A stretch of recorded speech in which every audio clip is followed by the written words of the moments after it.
Hi, everybody. Hi. Hello. Where's the chat box?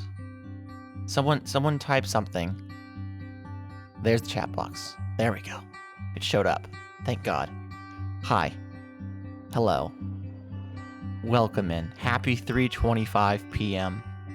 on what I imagine to be a Thursday. If I am wrong and it's not Thursday, please don't correct me. Jun and I are literally the reason God doesn't send his going live before actually Hi there, Trash Baby Iron. Welcome to the stream. Hi. Hello. Welcome in. Guys, on this Thursday, ? Afternoon. I had been sitting around. So I have spent the last 3 days waiting for confirmation of new job. And last night, really late last night, I got confirmation that everything's in order, and I am just waiting for my direct manager to determine when I start training and let me know what day that is. So I spent all this morning waiting for a text message or a phone call. And by the time like 2:30 hit, I realized, oh, I'm not getting that call today. Or if I am, they're not going to be like, yeah, come in. Because like my shifts would be like noon to 5 or 5 to 8. And around 2 p.m., I'm like, there's no way in hell they call me up and say, yeah, get here in the next 2 hours to start your job. Like they're not going to do that.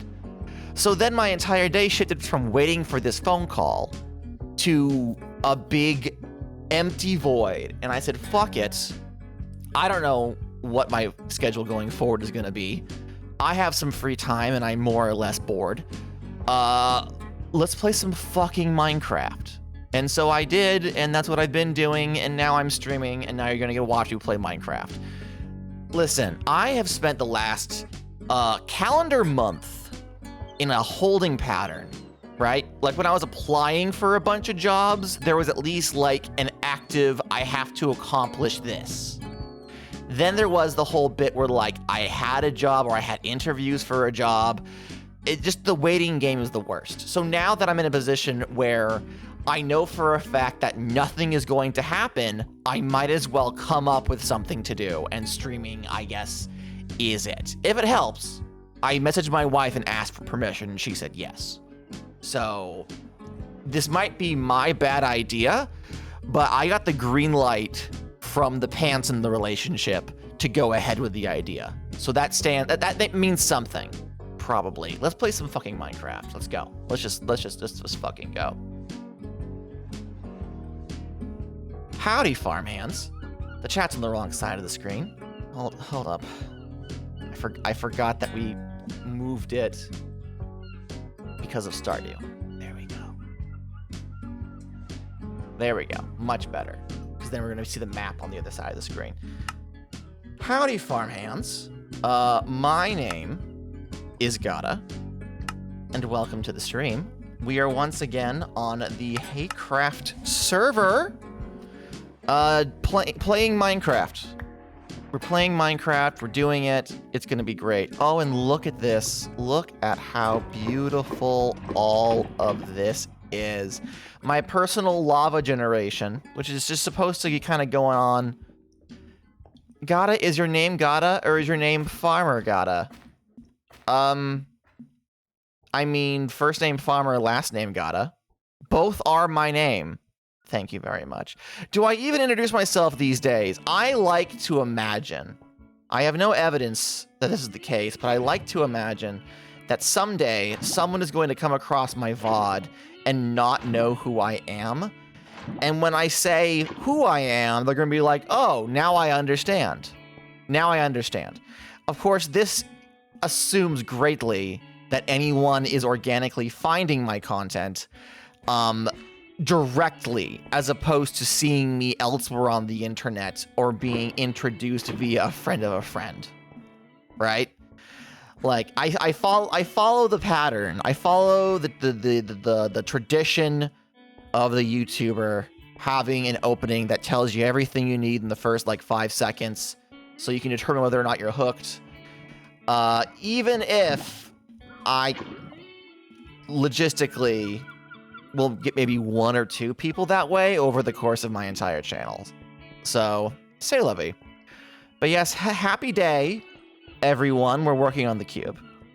We're working on the cube. Oh god, we're working on the cube. That right there is the exact center. The exact center of the cube. We're not even halfway through. But the good news is that I did some off-screen grinding. Good news is, Boomer, I have over 4,000 pieces of cobble for you. Thank you. Oh, praise be. Thank you. I have 1, 2, 3, 4-ish, a double chest of cobble, and a half-dead pickaxe to show for it. So I have plenty of cobble to get to work with, and we'll go from there. We'll go from there. Oh, lordy, lordy, lordy, lordy, lordy, lordy. So I asked my Discord server, Henbert, if you can just real quick shill the Discord server for me. If you join our community Discord, everybody will yell yee-haw and jangle cowbells at you. I'm told this is meant to be a perk, but honestly, it sounds horrific. Subs have an exclusive channel to see works in progress before anyone else. Well, fancy that. Oh. It's Prince Raglan.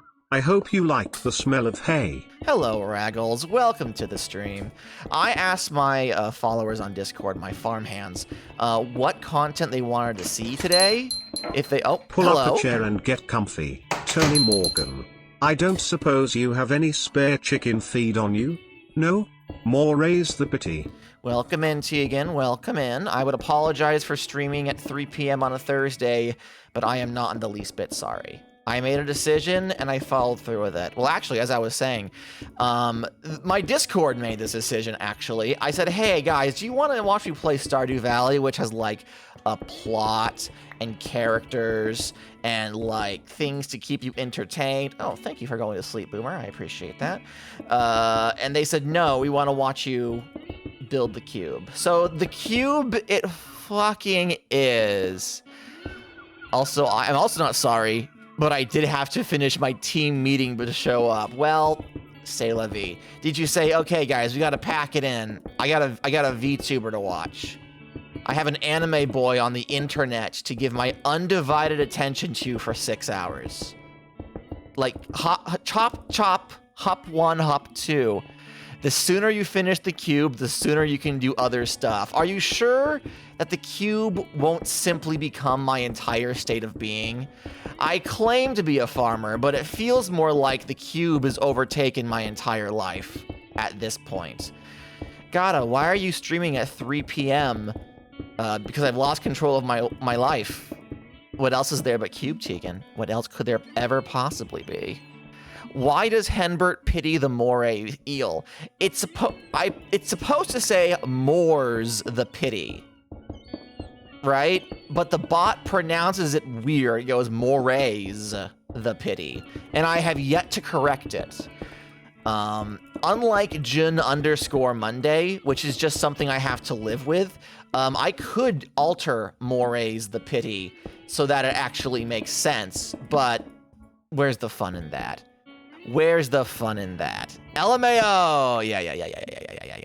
Yeah. Well, I'm less sure when you say it like that.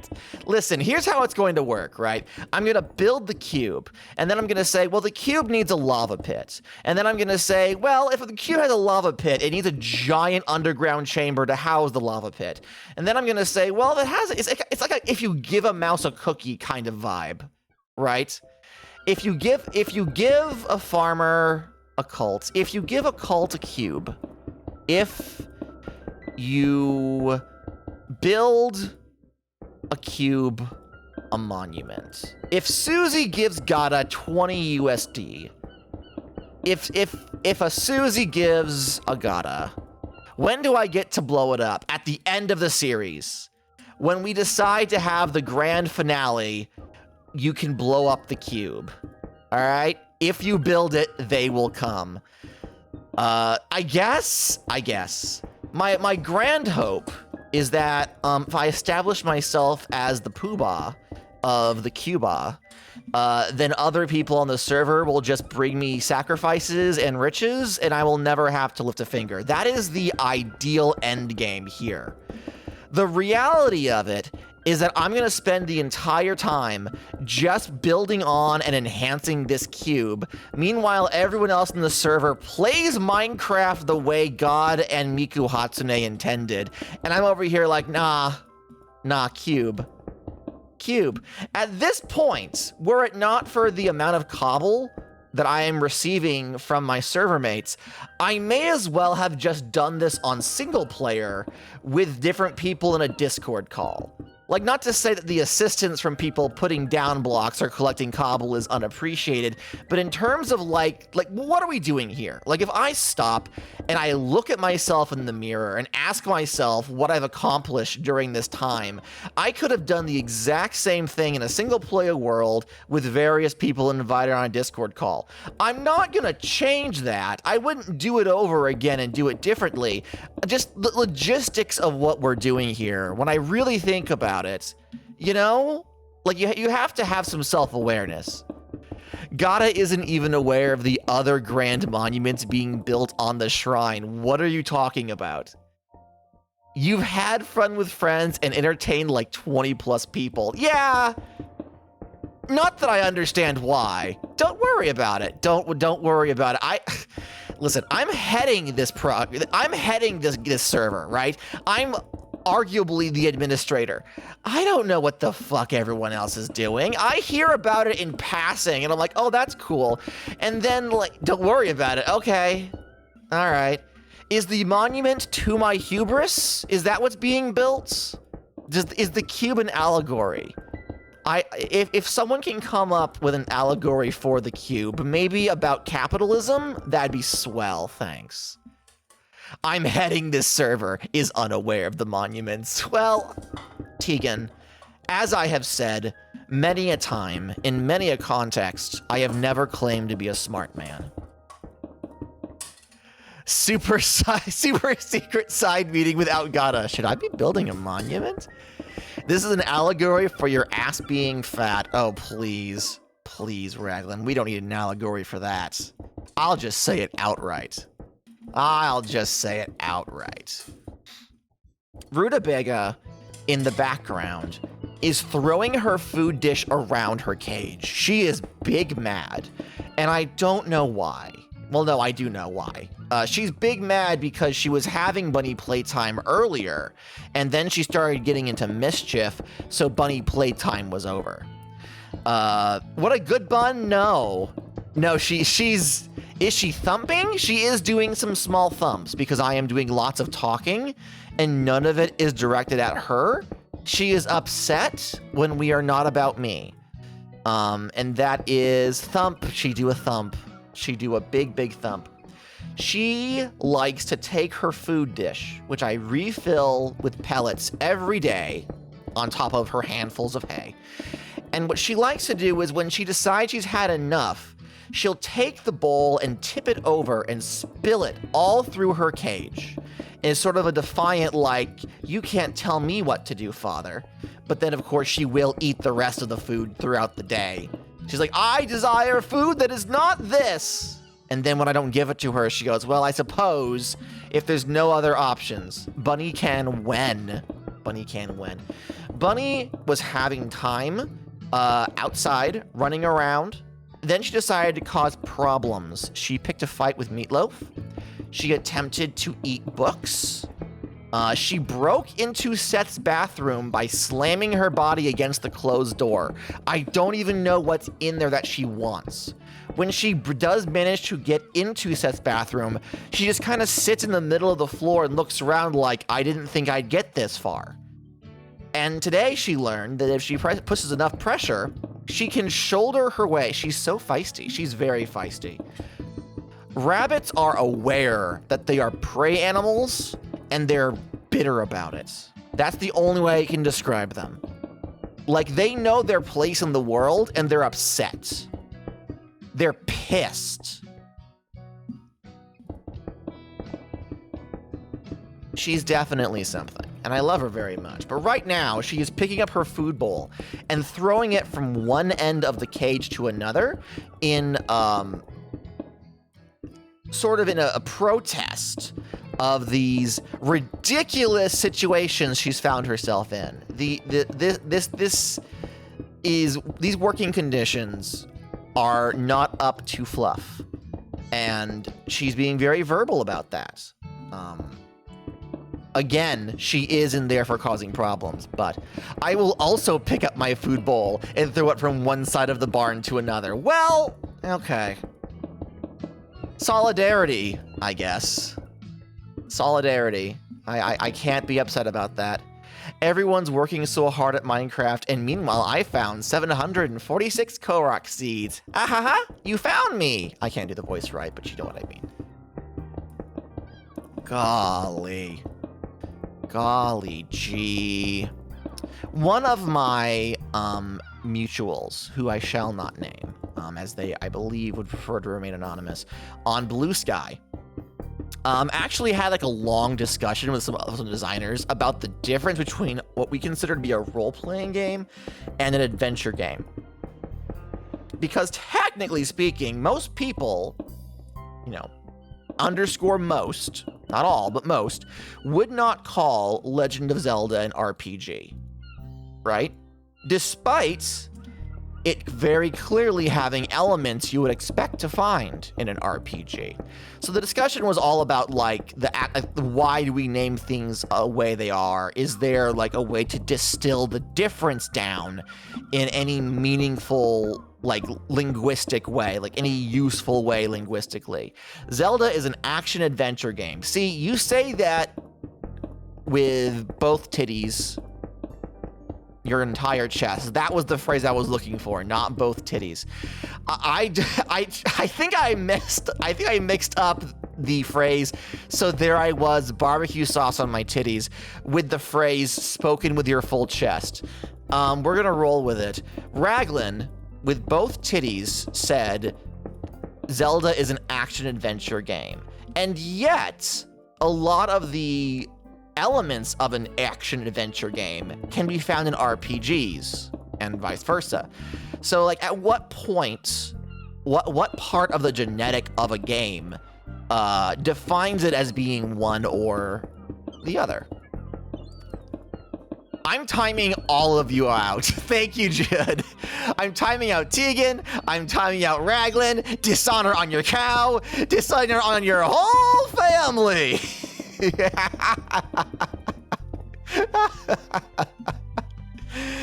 Oh,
Oh, I can talk again now. Okay, well then.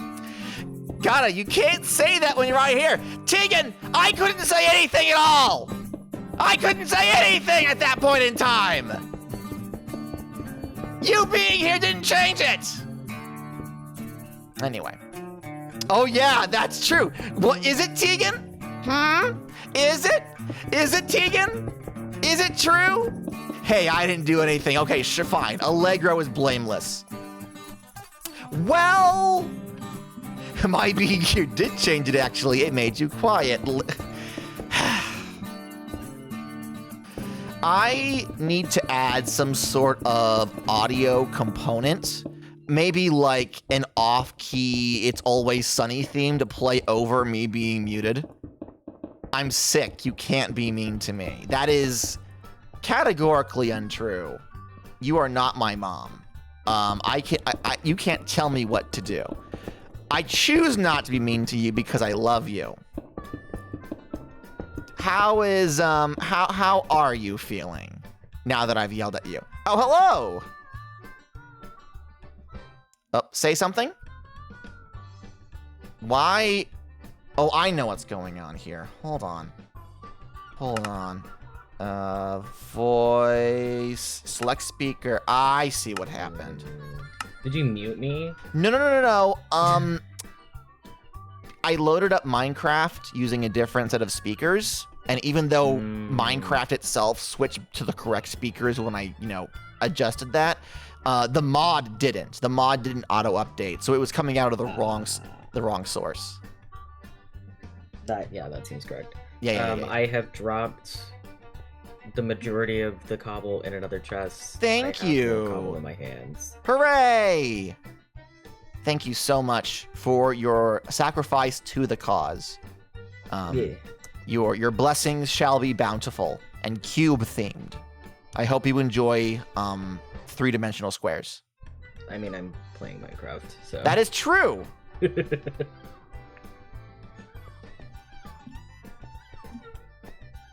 I'm gonna keep working on the cube. Are you gonna hang around for a tick, or are you just dropping off and heading back?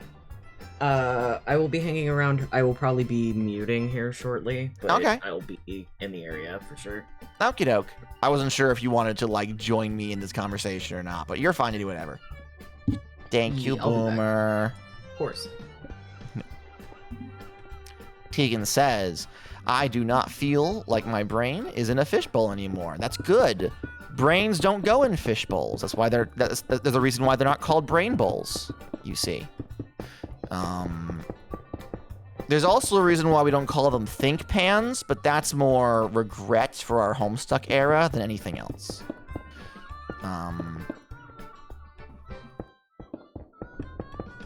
But yeah, I had a big nap yesterday. So my beautiful wife purchased a giant Costco bag of white meat chicken nuggies. And we've been air frying them for various meals over the last couple of weeks. Well, there was enough nuggies left for one meal. So I went, yeah. I will eat these chicken nuggies. All right. And I did. And when I ate them with ketchup. They were air fried, and I drank some Gatorade to go along with them. Don't regret your Homestuck era. I will regret whatever I want to. Embrace it. No. I'm not even going to quantify that even further. No. Absolutely not. Okay, so I just quantified it further. But I had chicken nuggies with ketchup, and did someone... Circuit 88, no! Oh, God! Oh, why? My past comes back to haunt me. Yeah, I gave myself a big tummy ache. And I still don't understand why. The nuggets weren't bad. Maybe it was just the quantity of nuggets combined with the bottle of Gatorade. My tummy said, hey, we can't be doing this. Oh, you know what? I just realized something. Hold on, where is... I was fiddling with the settings, and I forgot to turn off auto clear screen. There we go.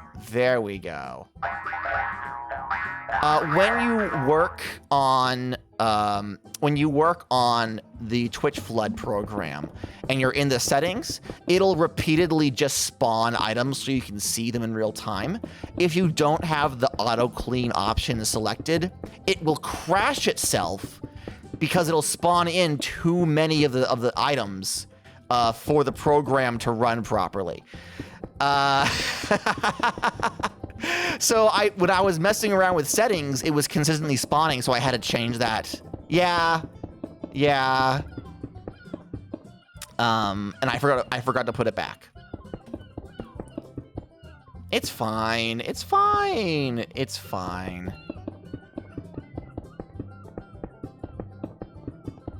What were we talking about? Oh yeah, tummy hurty. Tummy hurty. So I ended up taking, without my consent, a 2-hour nap. I was on the couch. I didn't feel good. I had had a shower. I was considering what medicines I had for an upset tummy. I ate some crackers to see if it helped. And I was like, I can't fall asleep right now because I'm supposed to make dinner for my beautiful wife. And Brisket hopped up onto the couch, looked me dead in the eyes, and then daintily stepped onto my lap and loafed. And the next thing I remember, it was 2 hours later, I had a massive crick in my neck and a very warm kitty cat purring on my lap. So, a nap time was had, and Brisket enjoyed it, and I felt much better afterwards. What a great cat. He is a very good cat. I'm looking at him right now. He's curled up in his cat tower. He's a good boy. He's a good boy. Brisket knew exactly what you needed. What was really funny was literally the night before, I ended up staying up a bit too late. And I'm on my computer, I'm typing, and Brisket, I watch him walk past me. Like on the other side of the room, but he walked by. I was within eyesight. Like, I was moving around. He walked to the other side of the house and started doing the very specific yowl he does when he can't find me. For those of you who have been with this channel for more than 3 years, you'll know that at one point, Brisket got outside and was lost for a week, and we thought he was gone forever. Eventually, though, he did come back, and I was over the moon. Unfortunately, as a result of not having food and being lost in the woods for over a week, he came back with various anxieties. And for the first couple of months, I could not be out of his sight. I could not be out of his sight.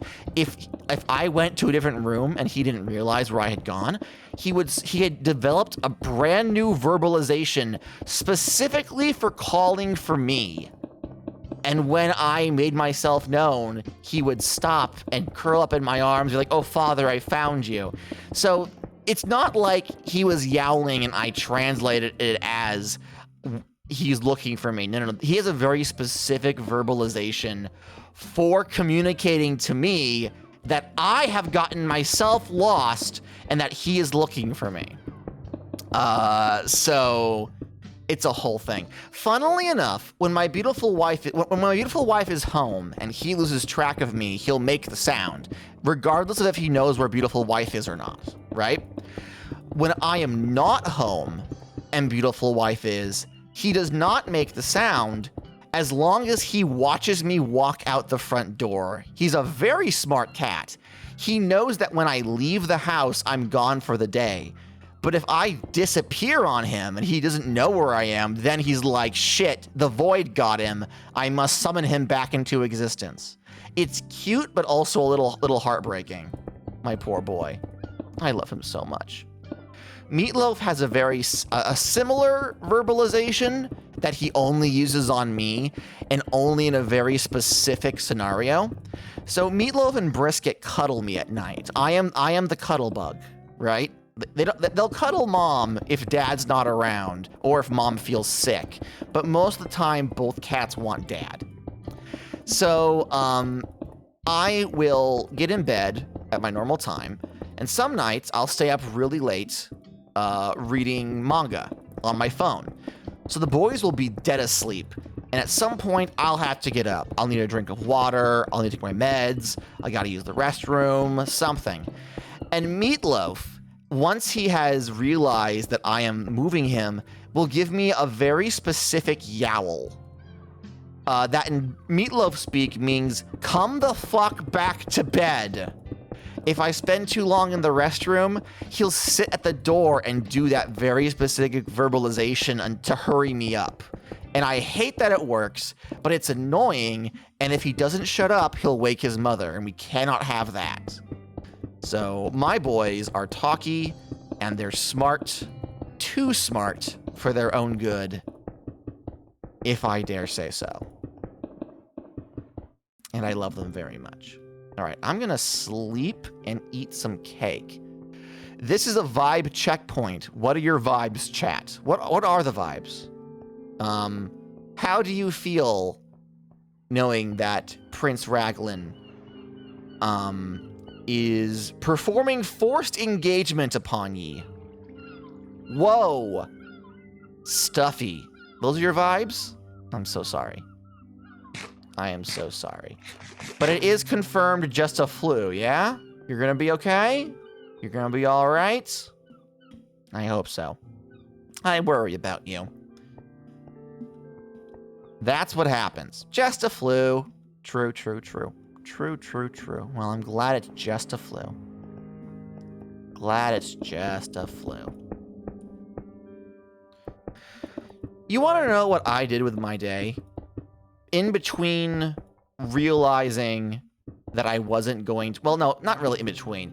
Somewhere in between waiting for a phone call and realizing that I'm not getting the phone call today, I watched a 2-hour video essay reviewing the final 2 seasons and all 3 live-action movies and the live-action reboot of The Fairly Odd Parents. Spoiler alert. They're not good. They're not very good. This is news. Why would you do that to yourself? To be fair, the individual who has apparently been reviewing every episode of The Fairly Odd Parents for the last, 2 years, was very passionate about it in a way that I cannot blame them for taking me on this journey. I've watched 24 consecutive hours of Quentin reviews covering iCarly's extended universe. So really, at this point. Also, I really liked The Fairly Odd Parents back in the day. When I was a kid watching Nickelodeon and Nicktoons, Fairly Odd Parents was like a consistent high point. Eventually, I aged out of it, and I stopped following it. It got canceled a few times. I wasn't in the audience when it got bad. Fairly Odd Parents used to be so good. It did, honestly. Granted, there are a lot of parts of it that have aged terribly, but the original, the first handful of seasons were pretty damn good. Once they existed long enough to have a cohesive internal lore to work off of, the middle season lore stuff was pretty good too. The essayist like to point out when there were positive signs, but overall, not much of the final 5 years of the show was worth anything. So, you know. And also, Butch Hartman as a person is just kind of shit. So there's that. Danny Phantom just got a new graphic novel, which is Neato Burrito. I was 10 feet away from Butch Hartman once. You could have done it.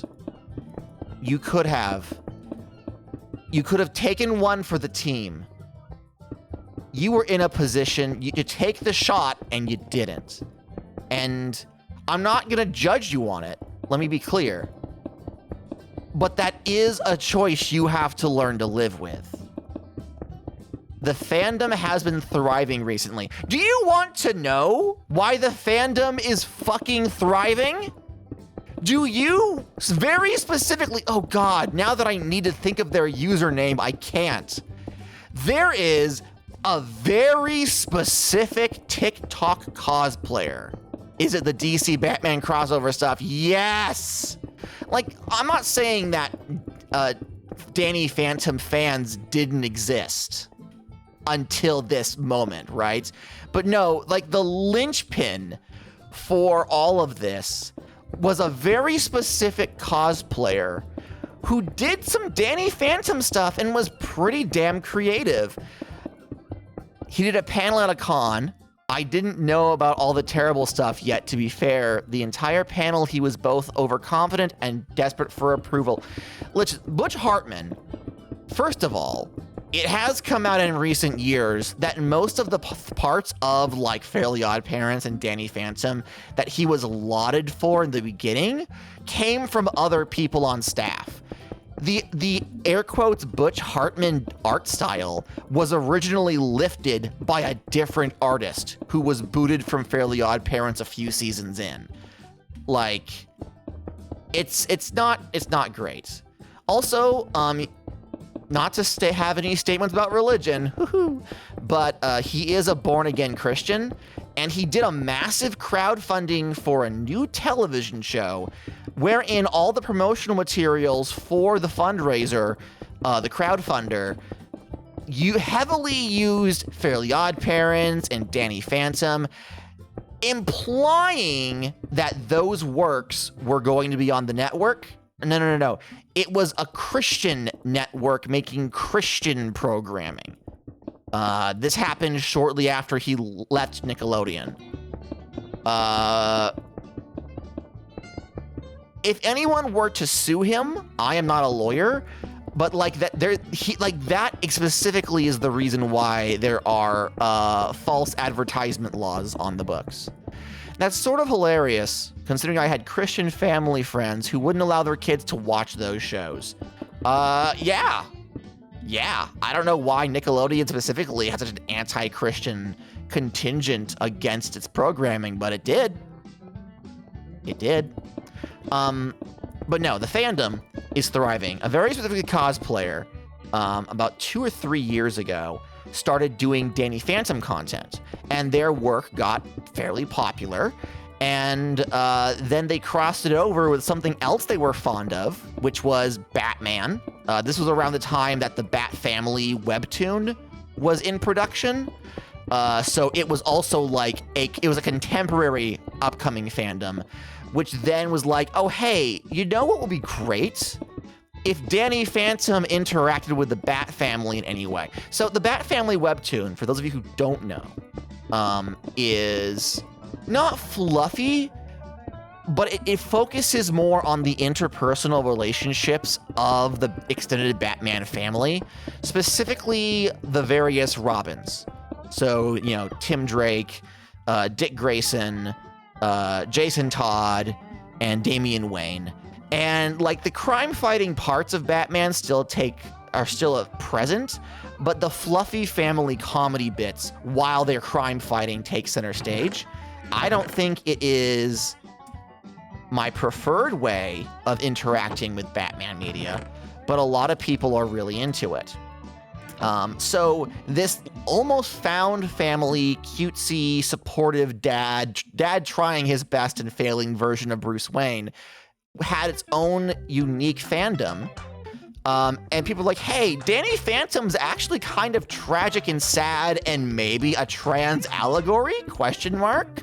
So this one cosplayer starts combining elements of the two, and AO3 was like, oh, that's the good shit. There is so much Danny Phantom, DC Universe, Batman crossover stuff now. And not only that, but there already was a small contingent of miraculous Batman crossovers. I don't know what triggered that. He's also got the black hair and blue eyes, which is like 2/3 the Robins. Oh, you sweet summer child. Every male Robin has the black hair and blue eyes. All 4 of the Bat Sons fit that very specific, to the point where it's a joke in every fan fiction whenever one of the Robins, not Duke, I thought. Duke, oh, you know what? That's honestly fair. Duke is not a Robin, though. Duke is Signal. I'm feeling funny. Funny haha, not funny 911. What? How do you send a chicken a letter? I don't know. How do you send a letter to a chicken? In a envelope. I was thinking, like, through the post, through the roost. Like, I was like, where is this going? You were thinking of the boys of the webtoon. I haven't read much of the webtoon.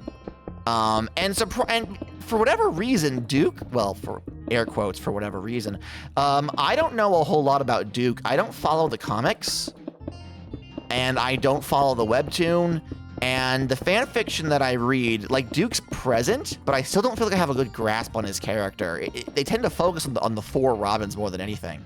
Wonder why that is. But no, in fan fiction, there's an ongoing joke where the moment a Robin or anyone who knows Bruce personally meets or sees Danny Fenton, they're like, keep him away from Bruce. Otherwise, there's going to be a fifth guy in tights out there. Unbeknownst that he's really the Ghost King. Ooh. It's good shit. It's good shit. I, for one, enjoy... I was actually called out. All right, bye, Boomer. Don't worry. You will have chores one day, and then you'll be able to watch the VOD and hear me talk about this. I will return with opinions on DC Comics. Before you go, Boomer, is Dick becoming a vampire core canon or its own individual universe? Please tell me that it is not core universe and we're just gonna have to contend with this from now on. Please tell me this is a Marvel Zombie scenario. I think Boomer is already gone. I believe it's its own individual universe. Thank fuck. But you don't know for sure. Thank Christ. Because I know the most recent big in-universe DC event had a lot to do with the Al Ghuls and the Lazarus Pits, right? Planet Lazarus was the most recent big DC event. We could ask Red Panda on TikTok. I bet they know. I saw panels on Pinterest from like a fairly recent issue, which again, I don't follow modern Batman, right?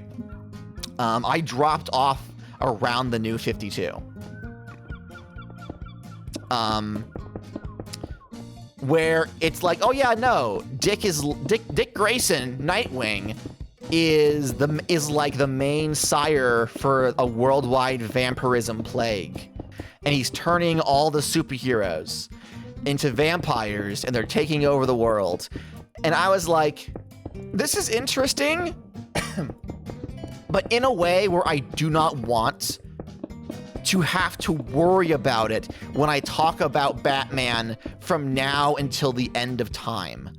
I do not want this to be just the factoid that every Batman story has to rotate around until they reboot it inevitably. It's just not my cup of tea, and I don't think it matches the Dick Grayson character in a way that I like. Yeah.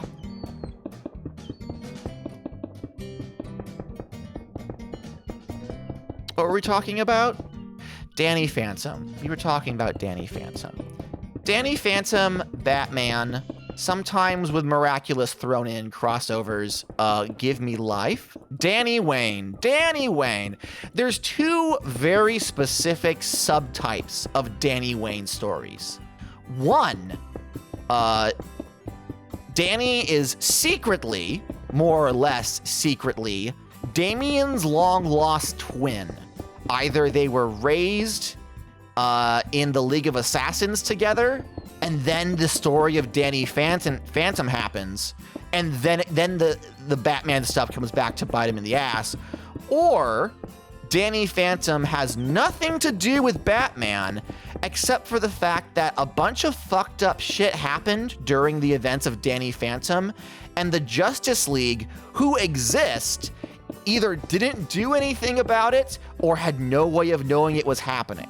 Those are the two very specific subgroupings. There's some more smaller ones where it's like, oh, what if Danny is the long-lost younger brother of Jason Todd?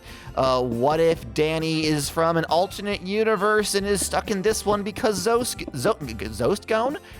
Zone reasons? But Damian being Danny's twin or the Justice League fucked up are the two largest prevailing versions of this trope. And it's basically like reading the same fan fiction over 20 times, right? Which is the dream. If you read a fan fiction, you want to be able to say another. You want to be able to smash your cup on the diner and receive almost the exact same drink you just received. That is the ideal end game for any fan fiction. And the Batman Danny Phantom crossovers somehow managed to be exactly that. Danny went to college in Gotham because he can still do ghost stuff without being sussed out as a human. That's also very good. So like, it's been a long time since I watched the actual Danny Phantom, right? A lot of the Danny Phantom side of these stories, they up the spook factor. They're like, what if, oh, I've put myself into a containment unit. What if Danny Phantom was actually scary, right? What if that whole bit where his parents want to fucking murder his alternate ego actually had repercussions? Like, a lot of darker stuff, and I'm not against it necessarily. I'm not really interested in those kinds of stories. But when it gives me a sad little meow meow version of Danny Fenton for Batman to then adopt, I'm like, I am fucking sold. I am fucking sold. It helps that for almost all of the New 52, Bruce Wayne was exclusively written as a sad little meow meow, to the point where I've had to stop halfway through. I'm halfway, I forget what story exactly I stopped on, but I'm halfway to the point where Rebirth kicks in and they start walking back a lot of New 52's changes. And Bruce is just the saddest, wettest little man. He's just a little guy. Everyone's mad at him. And he angsts so much. He's just a wet, pathetic little paper bag of a man. And then Danny shows up, and the fandom is like, he is also wet and sad. Oh, Bruce, look at him. Look at this boy. Couldn't you just scruff him and take him home? And everyone around Bruce Wayne says, well, we all know how this is gonna go. Shall I prepare the adoption papers? Ha ha. It's so good. It's so good. I'm trying to think. What's another one that I read recently? Oh, also, speaking of wet little meow meows, every single Danny Phantom Batman crossover writer looks at Jason Todd and says, we can do something about this. We can fix this. I can fix this man. I want to fix this man. There's so much Jason Todd angst where the problems revolving around his resurrection and his pit madness is waved away as just being ghost stuff that Danny can solve in like 2 seconds flat. And then Jason's not a crazed murderer anymore, which, I mean, that's a positive change. I'm so happy for him. But also, it's the kind of thing that in any other fandom, people would be like, that's a Mary Sue moment. But here it's like, no, everyone agrees that this is the way to go about it. We had a committee, sorry you weren't on it, but we agreed that Jason Todd should be happy, and we'll make that happen by any hand-wavy, interdimensional bullshit we need to. And I'm happy for them. I'm so happy for them.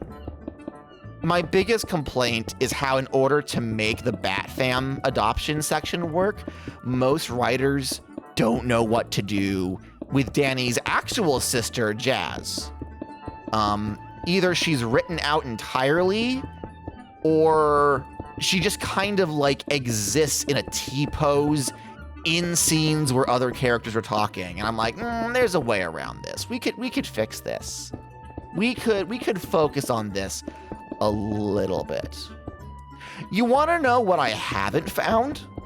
You want to know what I haven't found? There's a shit ton of Miraculous and Miraculous Batman crossover where, for whatever reason, Marinette starts dating Damian Wayne, but I've never seen anyone where Batman adopts Cat Noir. You want to talk about a sad, wet little meow meow? Adrian fucking Agreste is... Papa, where is my nice hat? Oh, you'll see it later. Don't worry about it. Don't worry about it. You'll see it when I run out of, when I run out of cobblestone. You'll see it. Batman should be allowed to adopt Cat Noir. Exactly! I saw one where she's training with Barbara and is a second generation Oracle, and they're both adopted together. You know what? I haven't been keeping up. There's a very specific scene. Is it the fic where Danny reconstructs the portal to the ghost zone in the Batcave? And then Jazz meets Barbara Gordon in the college library, completely unrelated to Batman stuff. And Barbara's like, oh, this person has been helping Danny as a vigilante for years, so I'm just gonna tell her the whole secret. Adrian is okay, so it's not that specific fic. Okay, well then that means that Oracle Jazz is catching on. That's good news. I could not be happier. I could not be happier. There's a scene, I think it's called the I Wanna Be Let In, Not Out series, which is very angsty and very sad meow meow Danny, and also Damian Twin. So it's a whole thing. But there's a whole scene where, like, after like 6 chapters of Danny like basically having to bribe Batman into allowing him to become a vigilante in Gotham and not just lay low because they haven't solved like the whole thing where his previous parents want to murder him yet. Finally, Batman relents and overcomes the same night. Jazz fucking Fenton, with a new code name, says, oh, by the way, Phantom, don't forget that one time you fucked this up, so be careful. And Danny's like, what the fuck? And Batman and all the Robins are like, hey, what the fuck? And Oracle's like, yeah, well, if you can have a sidekick, so can I. This one's mine. It was very funny. It was very funny. But going back to Cat Noir, I am on Miraculous TikTok again. And I don't know how. I don't seek it out. I don't watch it. Maybe, like, was there a new season drop? I don't know. But Miraculous content is on my TikTok again, and I'm not complaining. Again? Yeah, it comes and goes. It comes and goes, right? They released a special. Oh, that makes sense. I know the movie, which kind of retells the original story, came out over the summer. And I got a lot of stuff when that came out. But I haven't seen anything since. But I'm seeing it again. Does anyone in chat care about the latest season of Miraculous spoilers? Does anyone care about the latest season of Miraculous spoilers? Because here's what I want to do, okay? My beautiful wife watched Miraculous religiously up until about 2021. I'm behind, but I don't mind. Okay, good. You're gonna give spoilers. There was a very funny joke on TikTok. And I saw it and I went, ha ha, this is funny. So in a car ride, I look at my wife and I ask, hey, I want to tell you about this funny TikTok that I saw. Do you mind spoilers about the latest season of Miraculous Ladybug? And my beautiful wife says, no, tell me the joke. So I tell her all of the context that she needs to understand the joke. And then I tell her the joke. However, once I reach the punchline, and she doesn't laugh, I then realize that I had to spend 20 minutes giving her context for the joke, at which point the joke stopped being funny. I apologized, and she gave me a very ushy-gushy-eyed, "I love you so much, you idiots." And I went LMAO. So I'm gonna do the exact same thing for you. I'm gonna over-explain the joke to then, so you understand the joke, okay? So here we go. First thing you have to know is that in like season 4. Oh, wait, hey, they let you Taco! in. I thought I explicitly told those cows not to allow entry to. Taco _ and _ banj are good. Get comfy, the farmer is about to do something really stupid. Did you just pronounce their name Taco and Pajand? Did you just pronounce their name Taco and Pajand? Really? Okay. All right, Hambert. Welcome in. Taco, do you mind spoilers for the latest season of Miraculous Ladybug? Because the next 15 to 20 minutes is going to be focused entirely on that. Okay, so context. First of all, what you need to know is that Luca, who is like the season 3 romantic rival for Marinette's affections, right? Marinette starts to consider the fact that Adrien will never love her back. He only sees her as a friend. So Luca enters the scene, right? And it's like, oh no, you're ruining the love triangle. What will happen if Marinette gets with Luca while Cat Noir is crushing on Ladybug, who's actually Marinette? But Marinette is still seriously in love with Adrien. They could be together. The whole thing, right? But of course, in a series like this, the third wheel, the triangle, is always going to go towards the initial love interest. That's how it works. So at one point, Marinette's like, I'm going to give Luca a miraculous. Because it's at that point where Marinette is like, there are other miraculous Kwami that I can give to people to help with specific issues. They receive powers temporarily, they have their own superhero identities, and that's great. So she gives a miraculous to Luca, and I forget what his identity is, but it's the Snake Miraculous. And the Snake Miraculous's power is that it can rewind time to a specific moment in order to have a redo, right? So the episode is they're fighting this, what's the word for it? Akuma. Yeah, it's Akuma. They're called Akumas. They're fighting this Akuma, and they're failing.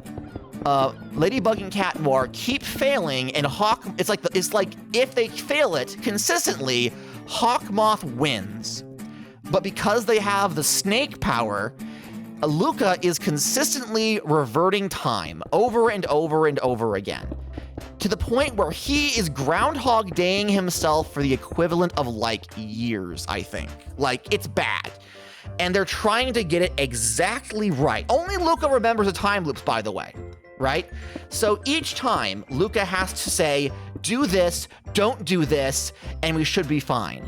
And then very much Hamura, very much Madoka vibes, but not made that angsty, okay? It's not that bad. They're replaying the same like 10 to 15 minutes over and over, trying to figure out a way to beat the Akuma. And Luca's like, no, I'm not giving up. Like, this sucks, but I'm not giving up, because if I do give up, then Hawkmoth takes over and destroys the world or some shit, right?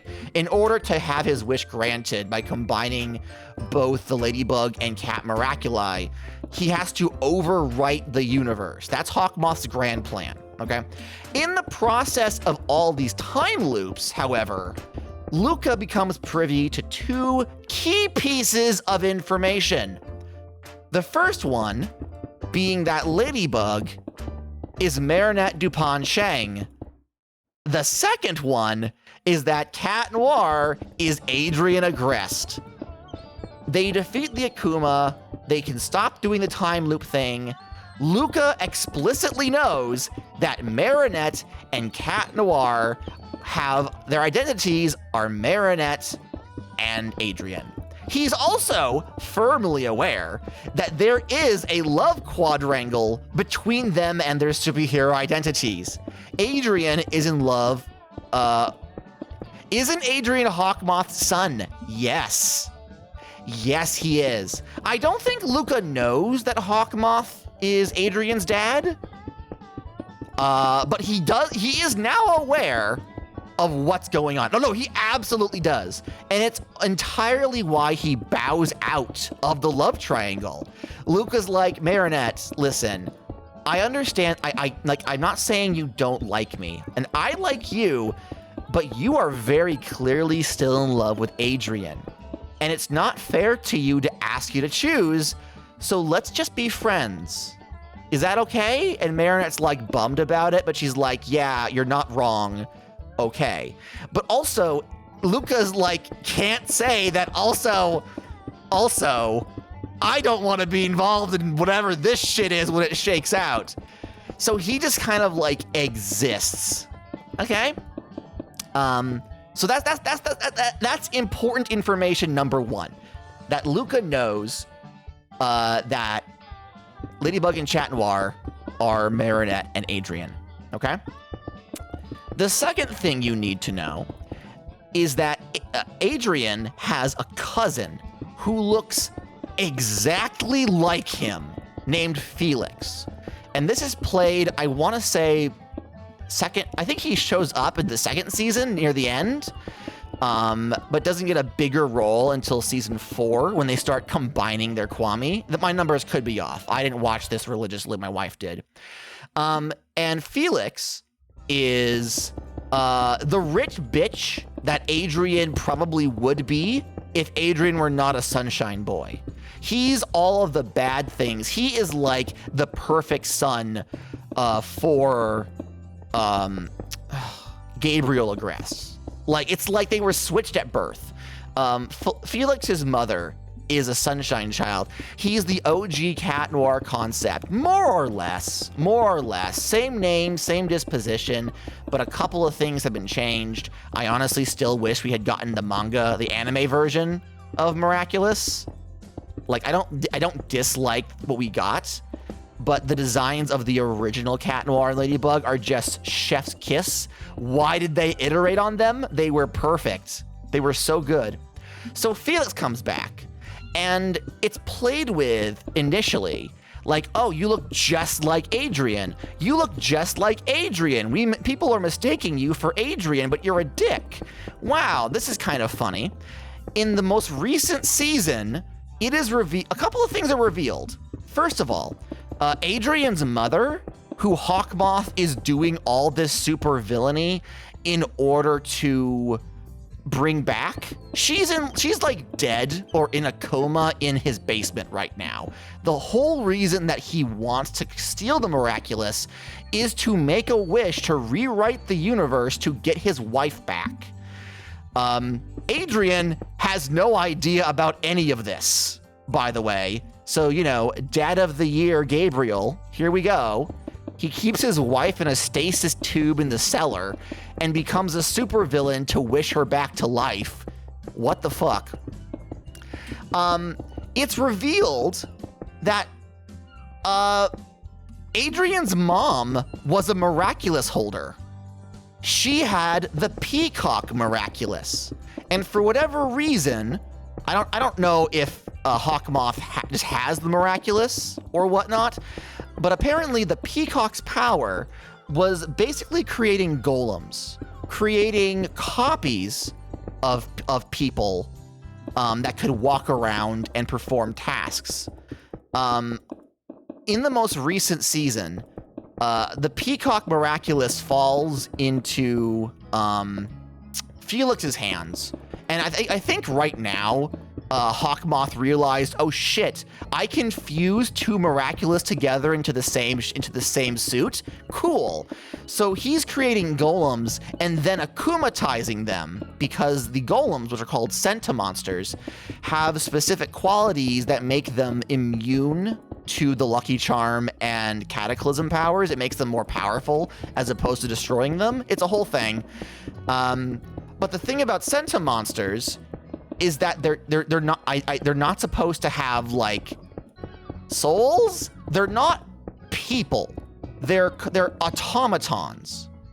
So the implication, the mystery that Miraculous seems to be dabbling around with, is that Adrian might be a Centimonster. Adrian might not have been born. He might be the, air quotes, son of the Egress, wherein in order to give him life, his mom had to give up hers. So the reason why Hawkmoth is doing the supervillain thing to rewrite the universe is to create a universe where he can have both his son and his wife alive at the same time. They haven't stated it outright, but that's like the hinting bit that the stories keep suggesting, like, what if Adrian isn't real? What if Adrian, like things aren't adding up? Wow, Adrian sure looks exactly like his cousin and is the exact same age, and his family's kind of weird about it. It's hinting to the audience that might be where this is going, okay? So, hold on, I've been talking so much, I need to drink some water real quick. Ugh. Okay. Has anyone been timing me? Have we hit the 20-minute mark yet? Because I'm only halfway there. Oh, thank you for the hydrate. Thank you.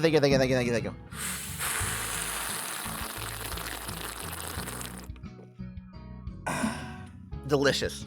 Thank you so much. That's what you get. That's what you get. No, was I supposed to? Oh, thank you. Thank you for the hydrate.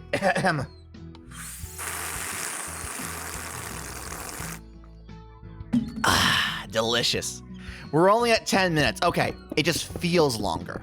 Okay, so, at the current point in the story, Hawkmoth has it back, but for the first like half of the most recent season, I think, I only know from TikTok fan art, Felix stole the Peacock Miraculous and was trying his hand at being a supervillain by creating monsters to fight by creating Centimonsters to fight Ladybug and Cat Noir.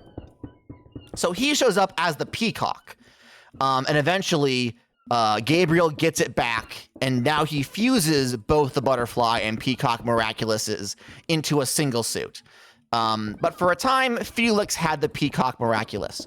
So here's the part where we actually get to the fucking joke, okay?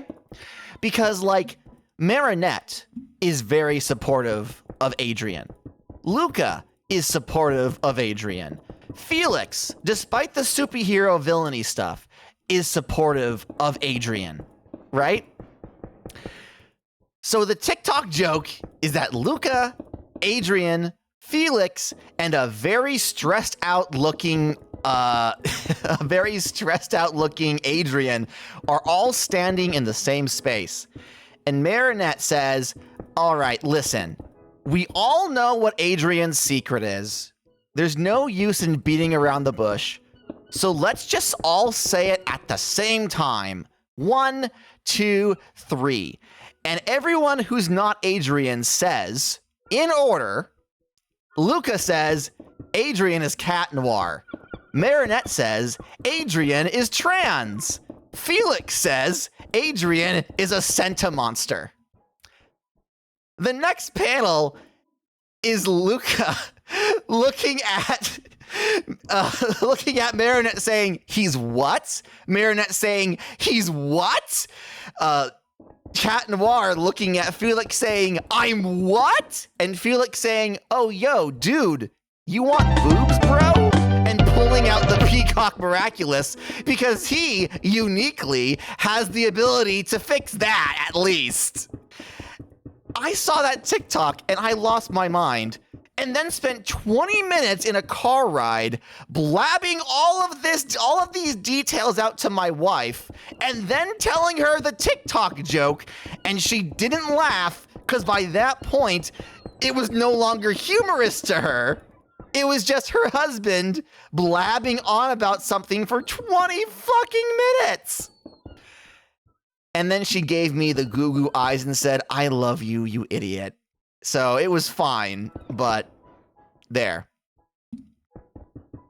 I have explained the miraculous joke to you. Look, that's what we're here to do. Listen to you for, looks at Twitch, over an hour. It only took us 13 minutes. Thank God. Thank God.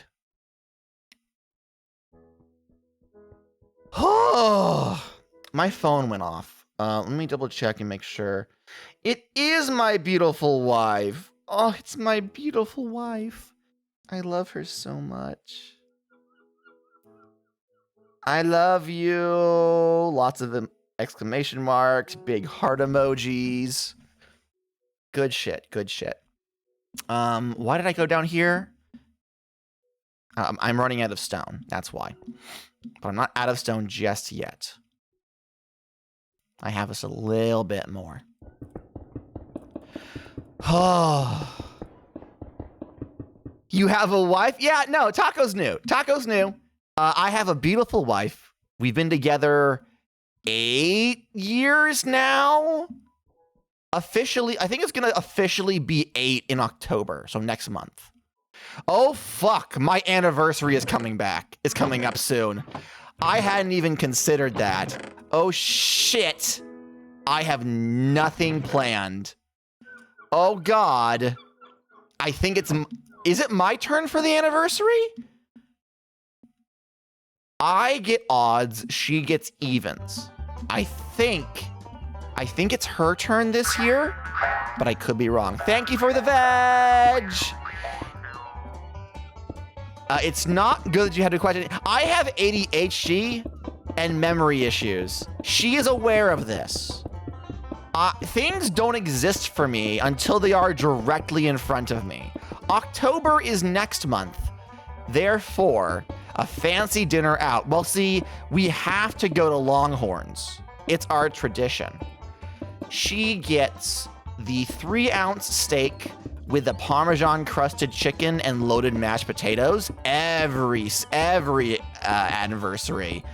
And I get the strawberry salad they make, the strawberry balsamic salad every year. It is not the classiest. You know what? Actually, you know what? I'll tell 2 stories in a row.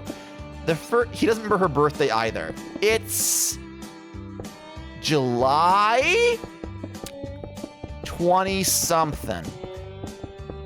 It's July 20-something. Bye, Taco. Okay, I'll hold off on the meet cute. But I will tell you guys the story of our first anniversary. Our first anniversary was our dating anniversary. That's closer than usual. Ah, shut up. Good job, Kata. Thank you, Tegan. Thank you. But no. So, our first year of dating was fairly close to me moving to Florida. Like, we had almost been dating for a whole year by the time that I moved to Florida. Really early in the 20s, you can do it. Well, don't give me hints. Don't give me hints. It's not fair. So me moving to Florida was kind of a big deal because even though we hadn't verbalized it, me moving to Florida was cementing that, like, this was it for us, right? Like, me actually changing states, going from a long distance to a one-on-one relationship was the biggest commitment we had made. And our first year anniversary, we got married real fast, y'all. We'd only been dating for like a year and a half when we tied the knot. But we were like, no, this is it. This is it for us. We're pretty certain this is it for us forever. When you know, you know. See, I don't like that.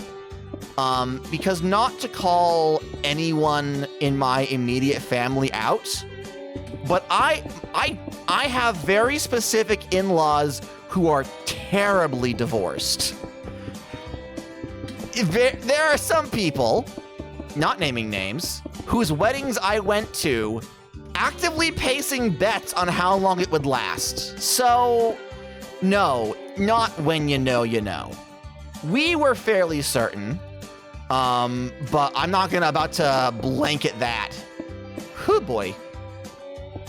Lol. Lol indeed. Lol indeed. Actually, you know what? Not naming names. Hey, Goblin Junkyard! Welcome to the stream. Welcome, welcome. Thank you so much for the follow. You get a jolly jangle of the cheer bell. Thank you. Thank you, thank you, thank you, thank you, thank you, thank you, thank you, thank you, thank you. Thank you so much. My name is Farmer Gata. We are a variety stream channel here on Twitch. I play a lot of Minecraft. I play a lot of Nintendo games. This is Haycraft, my Minecraft server that I run for me and a couple of fellow content creator friends. And right now we're working on building the cube. About a month ago, I was given $20 to build a 64 by 64 cobblestone cube, and I, being bad at math, said, yeah, I can do that. That block up there is the halfway point. That is the center of the cube. We are not there yet, and will not be there for a significant amount of time. And I was about to tell a story of my beautiful wife and I, and how our first anniversary went terribly, terribly wrong. Terribly, terribly wrong. So, but yeah, beautiful wife and I moved to Florida. We hadn't gotten engaged yet, but it was pretty, like, very clear that, like, this was it for us. My beautiful wife is like, our first year anniversary is coming up, and you are physically here, and I want to make it special. And I said, absolutely. What would you like to do? And she said, there's this restaurant where you have to make reservations months in advance, and I want to take you there. Because in her mind, when you have a important adult relationship, keep in mind, my wife was like 20 at the time, okay? Like there's like a 5-year age gap between me and my wife, and she and I started dating when she was 18, right? So she's like, this is her first time living on her own. This is her first time, like, being responsible for chores. She started dating me, like, at the jump. So she says to herself, I'm going to take my soon-to-be husband, my soon-to-be fiance, to an expensive adult restaurant. And I, not realizing this was the vibe, said, absolutely, let's do this. I would have stopped her if I had heard her verbalize that was her rationale. So she gets these reservations, and we get all dolled up. I wear not a suit, but I wear like a vest and a tie and a tuck and fancy shoes. And we get all dolled up, and she wears a dress that she bought just for the occasion, and we go. And the place, I believe, was called Charlie's, right? And we get there, and there's a guy who parks the car for us as a valet. There's no wait because it's entirely by, like, reservation only. We go up. There's, like, a stuffy concierge who says, you know, who's not in this exact, like, tenor, but, like, the vibe of, like, and whose name am I looking for tonight? And Jessica says the name, and they go, oh, yes, I see, right this way. And we walk into this restaurant. Y'all, I need to be very clear about something. My beautiful wife is a redneck. She grew up on the other side of the river. Her ancestors juiced up cars to run away from the cops. I'm talking full moonshine territory. Southern moonshiners. Okay? I grew up in a wooden shack in the woods in New fucking England. My people! You understand. You understand. We are affectionately white trash. Okay? Like, all the affection in the world. White trash. What we walked into was not that. The prices were fucking ridiculous. The total meal for 2 entrees and drinks was almost $300. Granted, the food was so good. We were the youngest people there. There were people there in full suits. There was a woman, an elderly woman who was dressed like a mid-20s flapper, covered in incredibly expensive looking jewelry. Like, it was an upper class establishment. Honestly, not even an upper class establishment, like a middle upper class establishment. And we were so out of place. This is supposed to be a celebration. No, not our first date. Our first date was at a Subway. That's a separate story I'll have to tell you another time. First anniversary. Our first date was at a Subway, and our first anniversary was at this ritzy establishment. We are immediately uncomfortable. We did not look at the menu before arriving. I knew that my wife was taking me to an expensive restaurant. My idea of an expensive restaurant is maybe a step above an Olive Garden, right? Like, my idea, my experience of classy establishments begins on the scale of Olive Garden to like a Cabela's, okay? I did not expect that we would be at this ritzy an establishment. So she's uncomfortable because she's realizing that she has made a wrong choice. I'm uncomfortable because I have serious hangouts about spending money, and I'm like, I cannot let this woman spend this much money on me. It's not right. It's not okay. So we're both very uncomfortable. Bless his heart. Our waiter realized that we were fish out of water and was very kind to us. He went out of his way to over-explain the menu. He went out of his way to quadruple check up on us at multiple times and inform us, like, and of course the entree will not be on the check. And both of us, like, visibly deflated when we realized we had to, like the implication is like, if you show up at this place, you're going to buy the 3-star meal, like the three course meal, right? But that's really fucking expensive. And so the concierge or whatever, the waiter, like, went out of his way to make sure we knew, like, it's okay if you only order this. We couldn't leave a tip like what he was expecting on, but like the look in his eye was like, he got it. We were a couple of young kids who just wanted to have a nice meal together, who did not know what we were getting ourselves into. Bless his heart. I wish I knew his name. Every time I think of him, I'm like, I don't believe in God, but God, if you're listening, send something nice that guy's way. He saved the date, honestly. So it was not a complete wash, but we both agreed we were never doing that again. The reason why I bring this up is because we were talking about how we go to Longhorns every anniversary, and that is our tradition. She gets the same meal. I get the same meal once a year, or whenever she's feeling bad. Because even though Longhorns is like a chain, it's a steakhouse chain, that's the level of fancy restaurant date that we both enjoy and are comfortable with. And every time we do it, every time we have that very specific date, we look at each other and go, that was a good date. That was a good fucking date. The best part is neither of us, like I'll finish my food. I'll get a burger and this very specific sandwich, this very salad rather, this very specific salad, the strawberry balsamic salad. She'll get this very specific 3-course meal thing where she gets a small steak, some Parmesan crusted chicken, and loaded potatoes. She will eat exactly half of everything and then stop and take it home. So then the day after, we split the leftovers.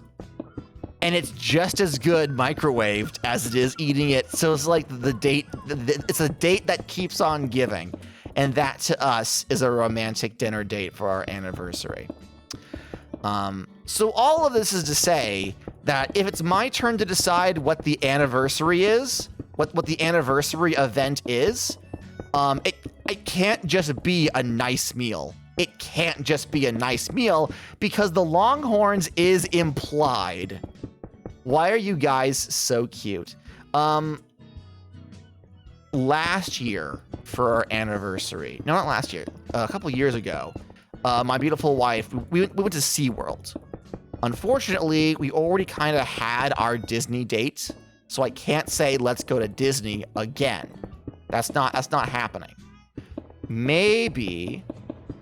Why are you guys so cute? We did meet on an Animal Crossing Minecraft server. That is true. We started as we started as we intended to continue on, being sickeningly cute for everyone we meet. We are sickeningly cute. Oh, welcome back, Boomer. Hello. Hello. What's up? Not much. What have you all been talking about? My beautiful wife. A bad date we had once. How I don't know what I'm giving her for her anniversary next month. Lots of spoilers about Miraculous Ladybug. I see. Mm-hmm. I need to get more cobblestone because I just ran out. Just ran out. Also, your mic is low. Whoops. And I don't know. Let me amplify you a bit. Yeah, it's like my gain is probably down to avoid y'all hearing like all of my apartment complex noises. I see. Okay. Say something for me. Hello, I am saying words now. Much better. Much better. And Aya was asking why my wife and I are so cute. No. There's also a level of, because I talk. Well, so here's the thing, right? I tell you guys all the positive parts of our relationship. We don't have like screaming matches or anything. We're actually, I would argue that my wife and I have a fairly healthy relationship compared to some of the other people that we know whose relationship drama we hear about. Holy shit. We actually communicate with each other. We're aware of each other's various neuroses and hangups, and we go out of our way to make sure that we feel comfortable communicating our needs. Like, not to toot my own horn, but we have a good relationship. TM. But also, I only tell you guys the cute and like positive things in the same way that my beautiful wife only talks about the good and positive parts of me. She talks me up to the point where her coworkers are desperate to meet me, IRL. Oh no. Like, okay, so she works at a vet clinic, right? Oh my god, I'll sleep real quick. She works at a vet clinic. She works at 2 different vet clinics, mind.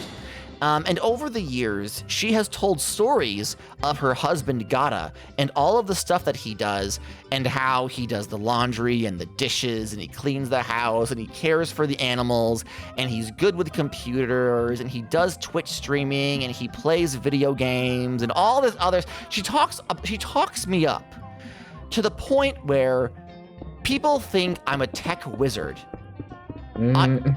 I have Jessica messaging me saying like, hey, we're having this issue with a computer, and it'll be like an entirely like Windows user issue.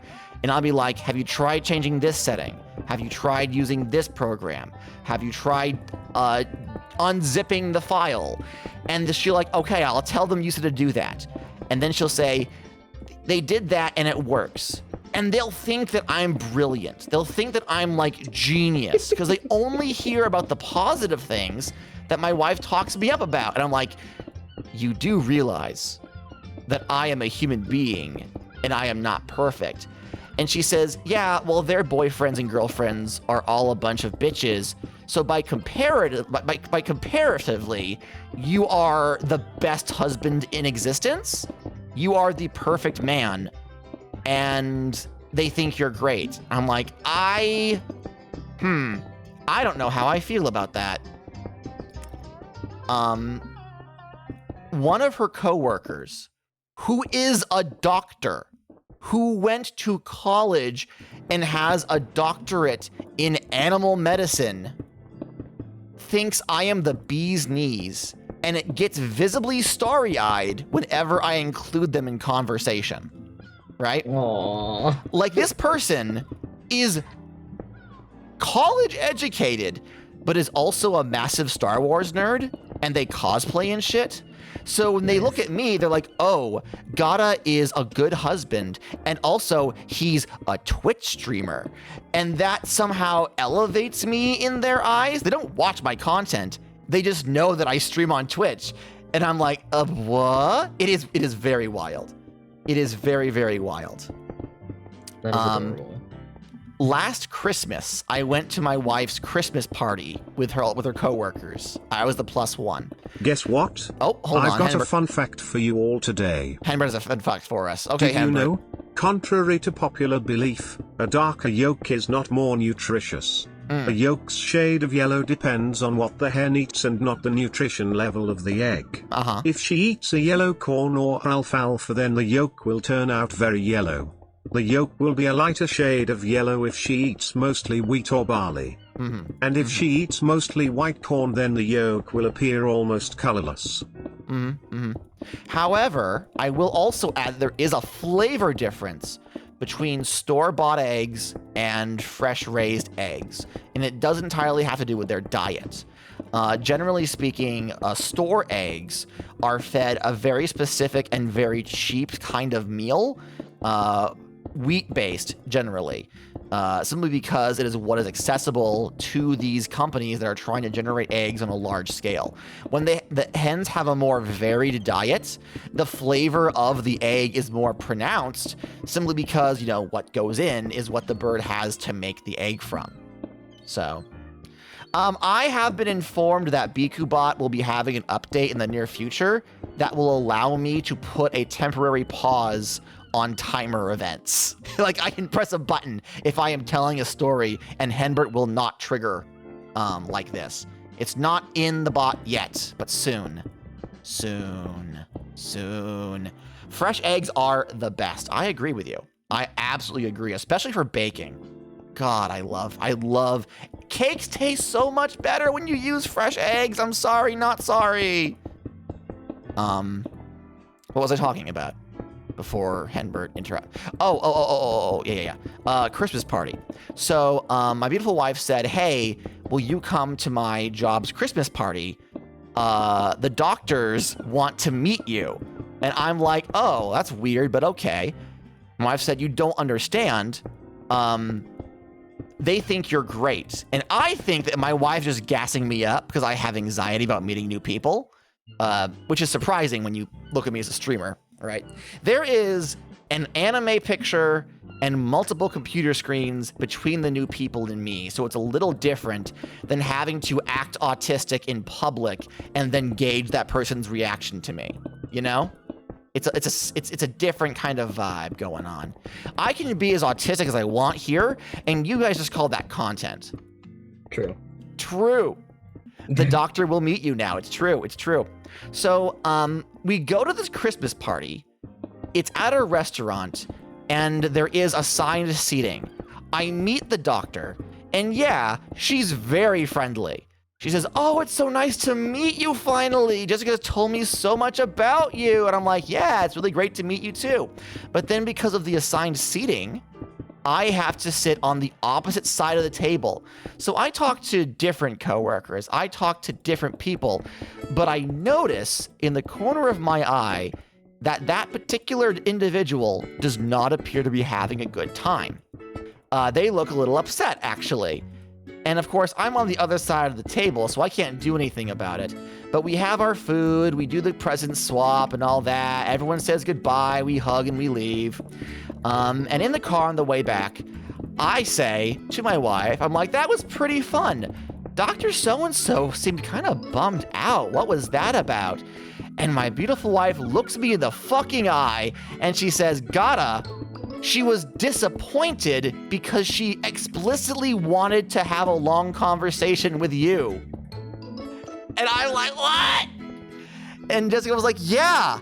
Like, she didn't choose the seating, but she told me, I'm scratching my eyeball right now. She says she specifically wanted to talk to you about things and then couldn't for the entire party. And I was like, oh no. thing. We have since gone out to dinner and corrected that. And I don't know why she still thinks I'm cool, but she does. I think mostly she wanted to be able to talk to someone who understands her nerdery. Because Jessica's not, like, into Star Wars, and I have, like, a base knowledge of it, so I can talk about things. I can be, oh, you cosplay as Ahsoka Tano. That's cool. What's your favorite, like, part of Clone Wars she's in? Like, what outfit did you choose? Like, I understand that level. And Jessica's like, a Star War? You mean, like, Darth Vader and Luke Skywalker and Baby Yoda? I know Baby Yoda. He's from the meme. So...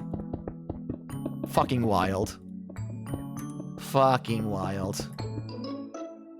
Shout out to this one doctor who's just like, you're the coolest person I've ever met. I don't understand it, but okay.